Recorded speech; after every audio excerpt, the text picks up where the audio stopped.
This is the Detroit Sports Podcast Network. My 2024 college football preview is next on this week's episode of Michigan Podcast. But there's going to be one team that's going to play solely as a team. No man is more important than the team. No coach is more important than the team. The team, the team, the team. Looks deep for Anthony Clark. Waits for it. Yes, caught. They said you can't beat Ohio State. Now what? Brady gets terrific. Throws it, and in. Touchdown, Knight again. Schultz just before Brazil got him. And a leaping interception by Woodson. Harbaugh back to throw over the middle. Caught by Collier at the 5 on his feet. Touchdown, Michigan. On its way. It's good. He's 5'7", 179 pounds, a junior at Michigan.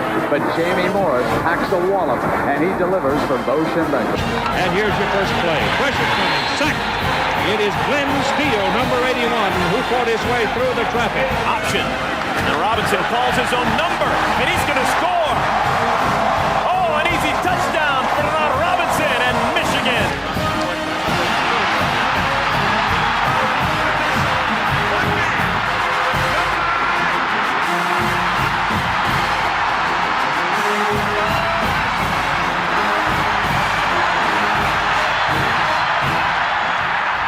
We're going to win the championship again because we're going to play as a team.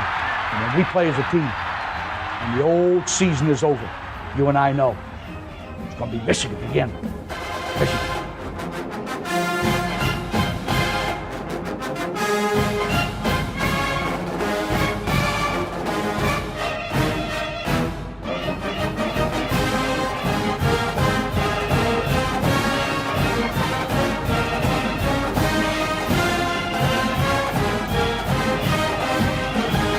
Go Blue, I'm Steve Deace. Welcome to this week's episode. It is our 2024 college football preview, but first, a little disclaimer. You're not going to get the full preview here because that would take way too long of an episode. So if you want to read the entire thing, go to it right now at patreon.com/Michigan Podcast. It's free up there for our Patreon supporters at patreon.com/Michigan Podcast. But you're going to get the major highlights here on this episode, including the most popular part of my preview every year, my crystal ball predictions, my top 25 things that I think will or won't happen here in the season to come. And the last couple years, man, these have been pretty cash money. So let's see if we can keep it going.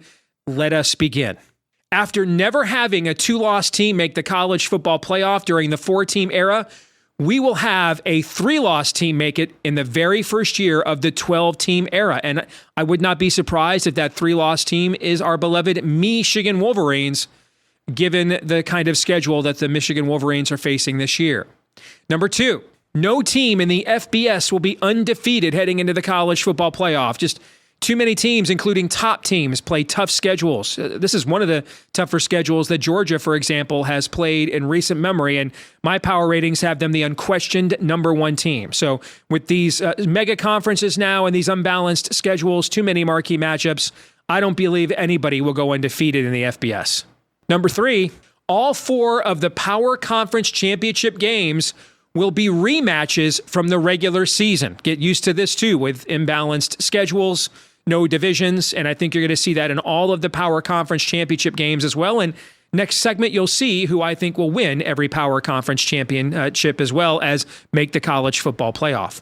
Number four, none of the teams moving to new conferences this year will win their conference titles in their first year in their new league. And yes, I'm including in that Oregon, who a lot of people like as a preseason top 5 team, and I like them quite a bit too, but I don't think any of the newbies will win their conference. Utah is the preseason favorite in the Big 12. I don't think they'll win there either.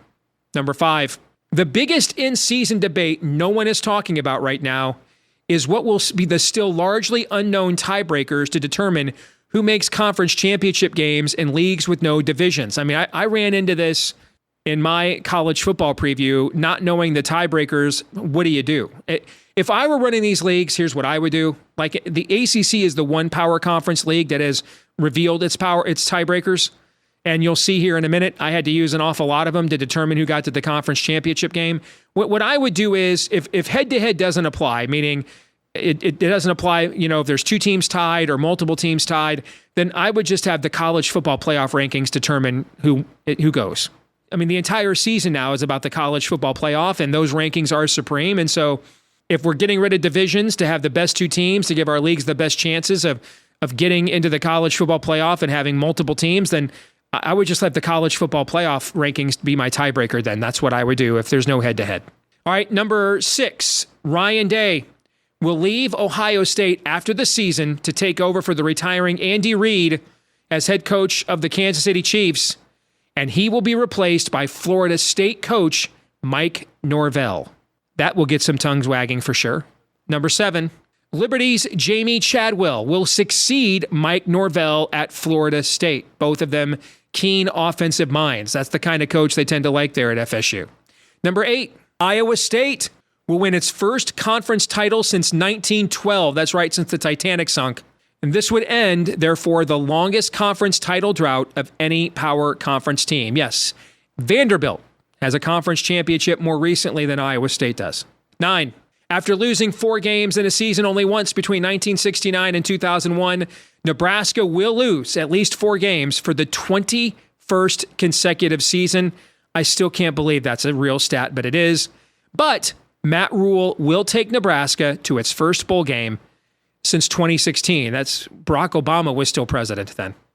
Number 10, Mac Brown will retire as North Carolina football coach at season's end, and he will be replaced by Texas State coach G.J. Kinney. Keep an eye on the Bobcats, by the way. I think they may be one of the dominant teams in the group of 5 this year. Number 11, Kirk Ferentz will retire as Iowa football coach after the season and be replaced by Kansas coach Lance Leipold, and that would be a dramatic culture change. I mean, they're both very similar as humans, but, one guy, thinks the first one to 40 wins, and the other guy would prefer if both teams don't score 40 in a game.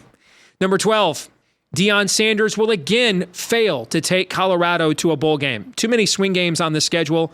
I still think they're too light in the loafers there on both sides of the line of scrimmage. And I'm not sold on him yet as a tactician level coach to be able to navigate a lot of these one possession games that my numbers say Colorado's going to be in this year.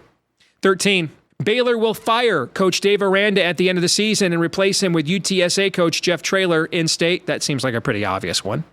14, which means it'll be wrong. 14, Rutgers will finish with its most regular season wins in a decade. That's how long it has been since Rutgers has won 7 games or more in a season. 2014, they do that this year. 15, this will be the most watched college football season in the sport's history. Too many big games. Now, too many big brands that are guaranteed to face each other. Now, that shine could wear off if people get turned off by the fact the product has departed too much from its traditions. But this year will not be that year. 16, Florida coach Billy Napier will shock many by guiding the Gators to a bowl game despite the nation's toughest schedule, thus saving his job.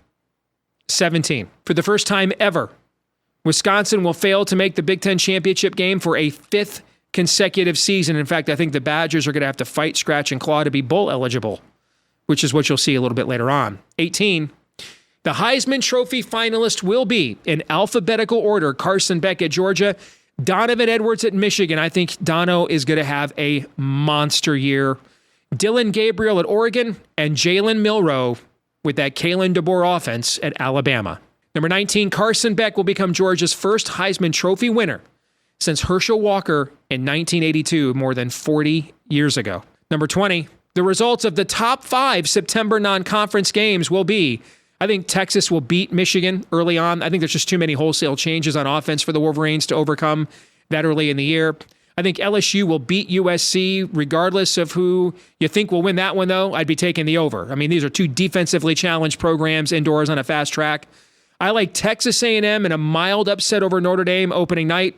I think that Lone Star heat's just going to be too much there. And Mike Elko, by the way, facing his former school where he was DC and his former quarterback as well, Riley Leonard. But I think he wins his Aggie debut. I like Florida to upset Miami in the heat of the swamp.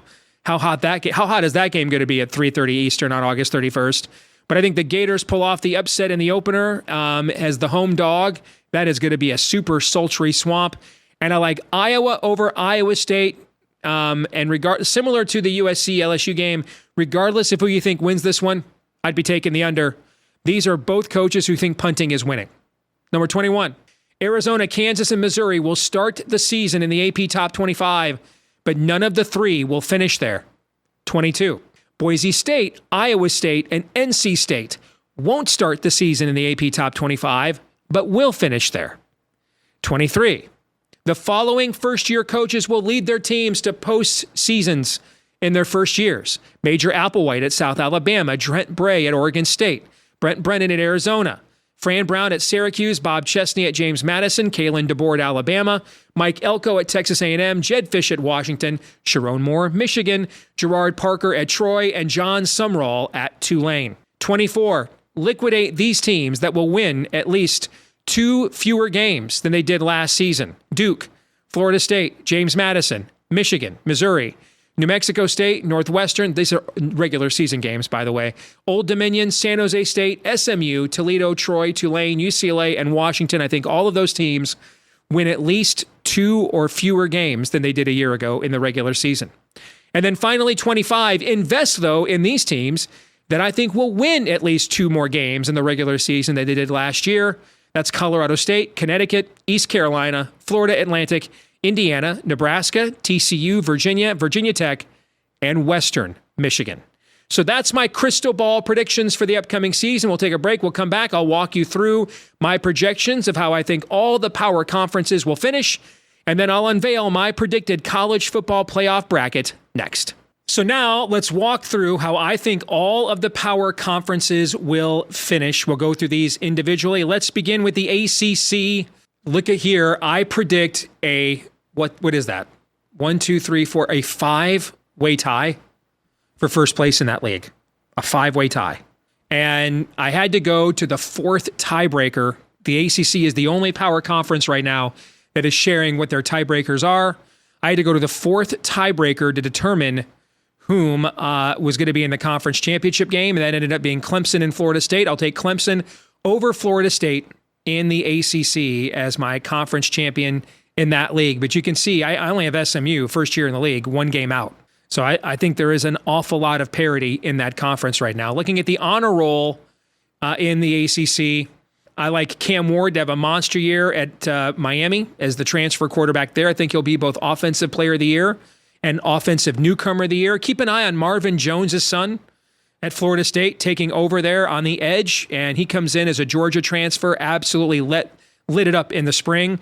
Keep an eye on Virginia Tech. They have the most returning production in that conference, and they were a surprise team to get to a bowl game a year ago. I think Pat Narduzzi's career is on the wane there at Pittsburgh. I think Stanford upsets the aforementioned Hokies, though, on a cross-country trip. That's the biggest upset, I think, in the ACC this year. And I would buy low on Virginia Tech, as I just mentioned. I'd sell high on Georgia Tech, who did get to a bowl game last year, but only because Mario Cristobal doesn't know that you can just kneel at the end of a game. Next, we've got the Big 12, which is now 16 teams.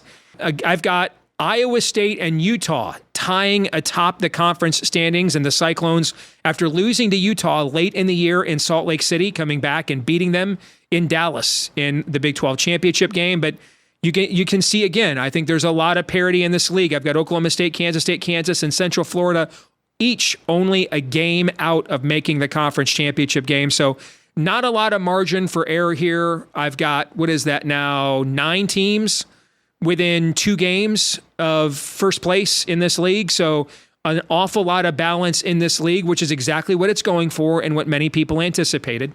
My honor roll in the Big 12, some of the highlights from there.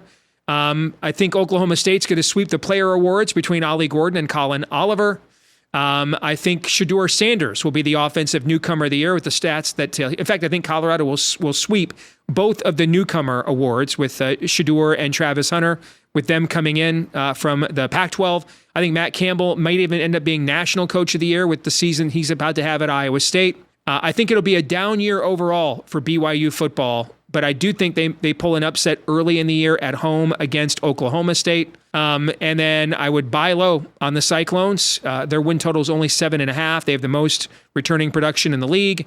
I would sell high on West Virginia. I don't think they'll drop off that much. I just don't expect them to win 9 games again like they did last year when they saved their head coach's job. To the Big Ten, which is now 18 teams. I have Ohio State and Michigan tying atop the league standings at 8-1. Not far behind them, though, Oregon and Penn State. So again, a lot of parity here. I have USC and Iowa next, but in terms of my power rating, they are definitely behind those top 4 teams. And really, everybody's behind Ohio State, according to my power ratings heading into the season. I think Nebraska has a bit of a renaissance year at 8-4. They used to fire coaches for that in Nebraska. Now you'll get an extension. But that will still be yet another 4-loss season, as I projected just a minute ago in my crystal ball. There you can see I have Wisconsin struggling to get to bowl eligibility with a very difficult schedule and still struggling to determine this new identity, abandoning what Barry Alvarez built for what Luke Fickell wants. I have a lot of teams hovering right around bowl eligibility in this conference, including Indiana, under first-year coach Curt Cignetti. My Big Ten honor roll and award winners that I think you'll see. I think Donovan Edwards will have a monster year as the Offensive Player of the Year. And I think Michigan's going to have a lot more of a competitive schedule than Ohio State. So I think Donovan Edwards is going to get more touches than guys like Quinshon Judkins and Travion Henderson will. I think Will Johnson at Michigan, the top-ranked player in the new college football game. I think he'll be the Defensive Player of the Year. I think Mason Graham will be the lineman of the year. So this is kind of indicative of Michigan's team. It does not return the depth it had last year, but the top line talent it's returning is as good as anybody in college football. I think Dylan Gabriel have a monster year at Oregon with those receivers. He's a borderline Hall of Fame player in college football with his stats. Matt Rule, I think, will be Big Ten Coach of the Year. I don't know that any Big Ten coach will get fired. I think Brett Bielema is the most likely to be fired, though. Unfortunately, I think the conference upset of the year will be Michigan's first road game of the season at Washington. I think the Wolverines lose there, get a second loss, and then kind of regroup and finish the season strong. I think Illinois gets revenge against Kansas and upsets them in the non-conference. I would buy low on Nebraska. I would sell high on UCLA. I don't think they sniffed the 8 wins they had a year ago. And then that brings us to the SEC. I have Georgia and Texas ahead, although I don't have Texas the second best team in my power ratings. When you factor in the schedule, they got about as favorable of a schedule as you can get entering into the SEC. I think Alabama and Ole Miss are right behind. Ole Miss also has a very favorable schedule. LSU, Tennessee, kind of the same team to me. Oklahoma, very difficult schedule. A&M, a very difficult schedule, but most of those tough games are at home. A&M, by the way, has not won a road game in college football since 2021, if you can believe that. So a lot of parity in this league, too. I've got, 1, 2, 3, 4, 5, 6, 7, 8, 12 teams winning 8 games or more in that league. That's pretty incredible strength of that conference.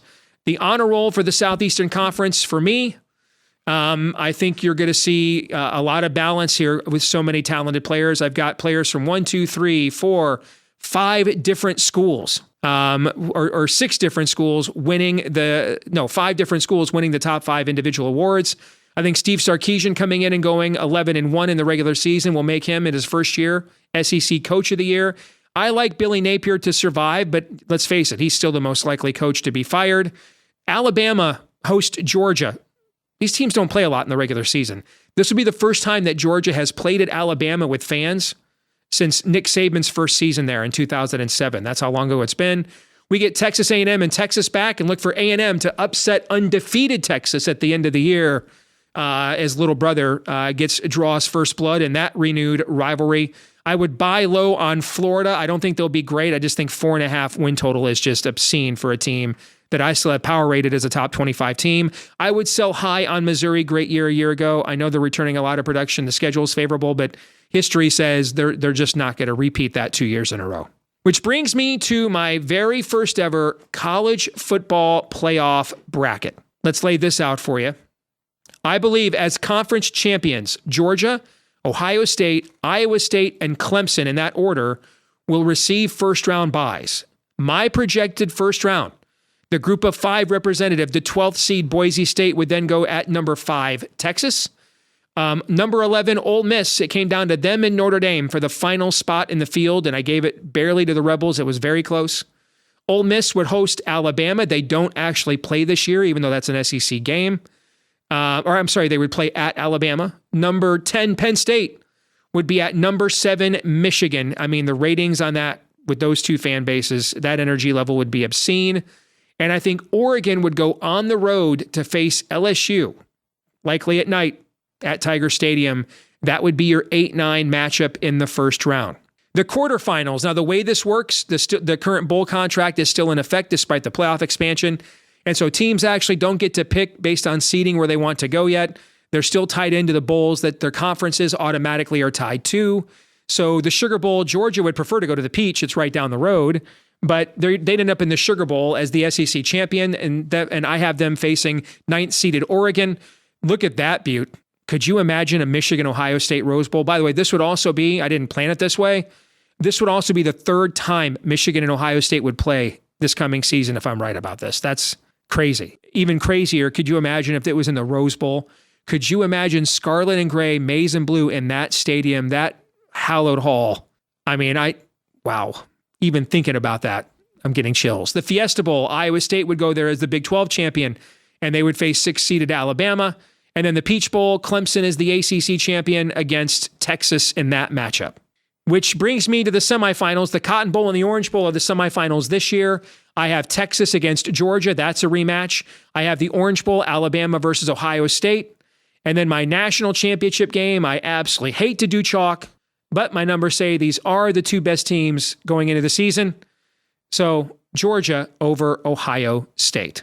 Again, if you want the rest of my college football preview, there's news and notes in there. My first mock draft of the year, award winners in major college football, all of that stuff you're going to find there on our Patreon page, free to read, patreon.com/Michigan Podcast. Just scroll down till you see my college football preview, patreon.com/Michigan Podcast. We'll come back, wrap things up here in a moment. All right, this week's Twitter poll results. What is the most likely outcome to Michigan's 2024 college football season? 56% of you said make the playoff. 29% of you said 8 to 9 wins and no playoff. 11% said a 4th straight Big Ten title. And 4% of you are keep hope alive with a repeat natty. I'm feeling you. But I would be more in the make the playoff category that ended up winning this poll. Which brings me to my feedback of the week. This is in response to Clayton Safey over at the Wolverine, who does great work over there, by the way, posting yet again the final play of the Rose Bowl. And John Scally says, I cannot watch it enough, John. Neither can I. I mean, I was there. I saw it in person, up close and personal, felt it in person. It's one of the best moments of my life as just being there and getting to share that with my wife and my son. That's a lifelong memory, man. Can't take it away. And I've also watched that play about 100 times since New Year's Day. So you're not alone. All right, hopefully you watch this 100 times because it'll help our views. All right, so don't forget to like, rate, subscribe, share, 5-star review. Help us to find more Michigan fans just like you, whether right here on YouTube or you're listening on iTunes or elsewhere. And thank you to all of you who do that for us. You can also be thankful if you follow us on X, Twitter, in between episodes, at Michigan Podcast there. Again, at Michigan Podcast there. We'll have lots of thoughts on Michigan at Big Ten Media Days this week and more you don't want to miss. At Michigan Podcast on X. Until the next time, right here on Michigan Podcast, I'm Steve Deace. We'll see you then. Go Blue.